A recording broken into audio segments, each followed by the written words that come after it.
Hi there, my name's Martin. Here's what's new in Diffusion 6.6 Preview 1. Regularly delivered preview releases provide early access to features that will be included in the following full release. They are fully supported and production ready. This brief video is ideal for developers and solution architects alike, and we're going to use real foreign exchange data to make it more relatable. This release, codenamed Kura, includes new features for time series topics, topic views, a Kafka adapter, and a Python client. First up, time series topics. This preview of Diffusion version 6.6 includes 3 new time series features. API updates to ease the publishing of time series data, API updates to assist publishing of existing time series data, and you can now visualize time series data right in the Diffusion console. You can now update a time series topic using the same update stream API as is used to update other topic types. To append data to a time series topic, use to mandate the use of the time series API. From version 6.6, the developer can update a time series topic as they would a non-time series topic using the update stream. In the broadest terms, updateStream.set now equates to timeseries.append when addressing a time series topic. This means that upgrading to time series topics does not mean changing your code. However, there are further functional and performance improvements too. Update streams calculate topic value changes in the client, making less work for the server and makes the update transmission more efficient. Update streams can enforce constraints when updating or creating the topic. A developer can give the update stream constraints to go ahead only if the topic doesn't exist, or the topic does exist and holds a specific value, or the topic holds a partially matching JSON value, or the session updating the topic holds a session log.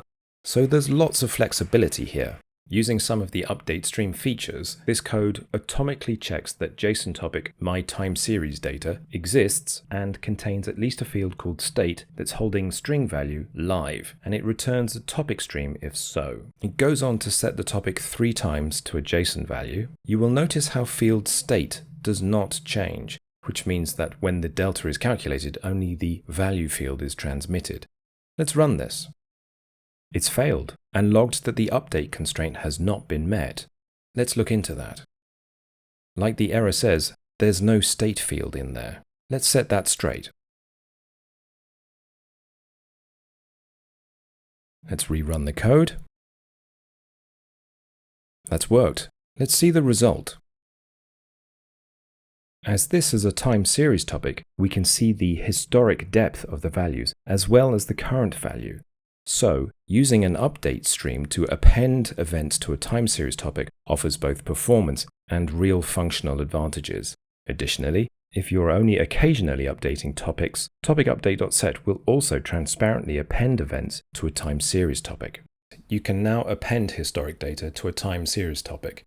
Previously, the timestamp of a new time series event was decided by the Diffusion server. Using Diffusion 6.6, we can append timestamped events to a time series topic, providing they are in time order. This is ideal if you wish to publish information from an existing time series source, for publishing historic time series data, or for test scenarios where the fidelity of an event is important. Let's look at the code. This small script loads 13 megabytes of financial data, which covers about 4 hours of foreign exchange prices for 10 currencies. Each price is an individual JSON record on a single line of text. Lines 1 to 4 load the libraries we need, all of which we can install from npm. On line 9, we establish the type of the topic to create for each foreign exchange pair. On line 14, we create an async function because we're going to use async features from both Diffusion and readline. Here we check for at least one argument, the name of the file holding the foreign exchange data. And here we build the machinery to read one line at a time. On line 25, we connect a session to our Diffusion server. And here on line 37, we iterate through each of the lines read from the file. We pass the JSON data into an object. Let's take a quick aside to look at the shape of the data. See how each row carries a field called name, as well as a field called TM, which holds the timestamp of the trade in milliseconds. Both of these will be useful in this example. On line 39, we use the name field to compose the related topic path. Remember that you can use any Unicode character on your topic paths. A topic must exist before we append to it, so on lines 41 to 45, we create any topics we need on demand. If the topic does exist, and has the same type, this has no effect, so it's safe to call on existing topics. Then to the star of the show. Here on line 47, we call timeseries.append, which now takes an optional timestamp argument. And here we give it the value of the TM field from the foreign exchange data. Let's run this to create the time series topics holding historic content. Let's have a look at the results of that. Here we are in the Diffusion console, and here is the topic tree that was just created with the time series foreign exchange data. And here below are the historic events where each has a timestamp in the past. We can now visualize numeric data stored in a time series topic. Time series topics are a good fit for storing financial and other numeric data which changes over time. Let's revisit our foreign exchange code and evolve it to store the bid and offer values in separate topics. This code is much the same as before. However, instead of creating a single JSON topic, it also creates separate numeric time series topics for the bid and offer values. Here on line 41, there's a new function to assist when a new topic is created. And down here, we put it to work, creating 3 topics for each currency pair that is processed. This line is essentially unchanged, whereas on lines 62 and 63, we append the numeric bid and offer values to their topics. Let's try that out and see the result. Let's jump over to the console to see the results. We shall use the topic browser to explore the new time series topics. Here is our time series JSON topic that we're familiar with, and here is the bid topic which we're going to visualize for the previous 10 hours. The console displays this chart for all numeric time series topics, and by default shows the last 10 events. Let's change that to the prior 10 hours. Showing the data here in the browser makes it easier to spot patterns and trends in real data. Topic inserts give us new capabilities to enrich your event data. And using topic views to reshape or enrich your data on the server can minimize changes to your client applications. Using the topic insert feature, you can now insert data from another topic into a JSON topic when the source changes. Let's build an example where we insert textual analysis into foreign exchange price data.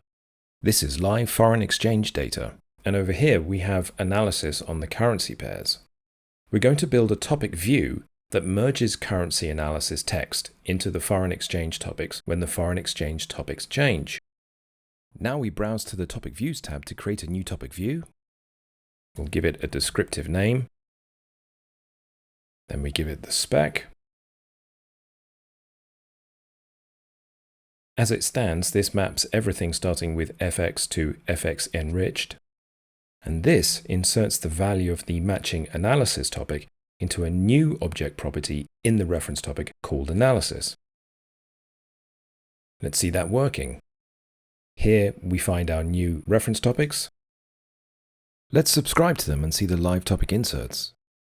And here we find our new analysis attribute. This railroad diagram for the insert feature shows its flexibility. You can specify a piece of the data to insert into the reference topic using the key keyword and a JSON pointer. In the live example, we saw how we use the @ keyword with a JSON pointer to make the insertion. And finally, we can insert a default piece of data if the insertion is not possible. This release of Diffusion introduces a Kafka adapter that makes it easy to integrate your Kafka data feeds with Diffusion. The Kafka adapter is in a beta release state. We can use the Kafka adapter to connect Kafka topics to Diffusion topics, and vice versa. Let's take a look at that in action. In this scenario, we have a Kafka topic holding foreign exchange trade information that we need to share via Diffusion. We find the beta Kafka adapter in the adapters directory. This is the configuration we use to achieve our goal. These are the Diffusion server details, and these are the Kafka server details. And here we're associating the Kafka topic fx.data to a Diffusion topic of the same name. And here at the tail for clarity, we state that all Diffusion topics are created with a Kafka path prefix. Let's turn the key and see the results. Now we've started the adapter, let's see the data flowing into Diffusion. Here we are in the console, and there's our topic. Let's subscribe to that. Here we can see the data arriving from Kafka, ready for subscription by another Diffusion client. Last but not least, Diffusion 6.6 includes a preview of Diffusion's new Python client. Introducing the first of a growing set of features, we can use this preview release of the Python client to subscribe to topics as well as send and receive messages. Let us know which features you want to see in it next. Let's see it in action. The Python client is available right now in PyPI, so we can download it with pip. Let's put this code to work and subscribe to and display some topics. Let's see it working first. There, we can see it printing brightly formatted foreign exchange data as it's received from Diffusion topics. Let's walk through that code. At lines 1 to 8, we find the shebang line and the library imports. Here we establish our constants, the Diffusion server location and credentials, as well as the topic selector. These functions handle topic events, starting with the first one, onUpdate. This has delivered the new topic values and renders it as syntax highlighted JSON. The other two handle subscription and unsubscription events. We create this async function to accommodate the async calls made to the Diffusion client. This connects our session to the Diffusion server and gets access to the topic feature, which we shall use shortly. This creates the value stream. Its job is to receive incoming JSON topic updates and dispatch them to the handler functions which we saw earlier. And here we instruct the Diffusion server to subscribe us to the foreign exchange topics. That's only 45 lines of pretty legible and Pythonic code. That's all for version 6.6 Preview 1. Check back in 2021 for the full release of version 6.6.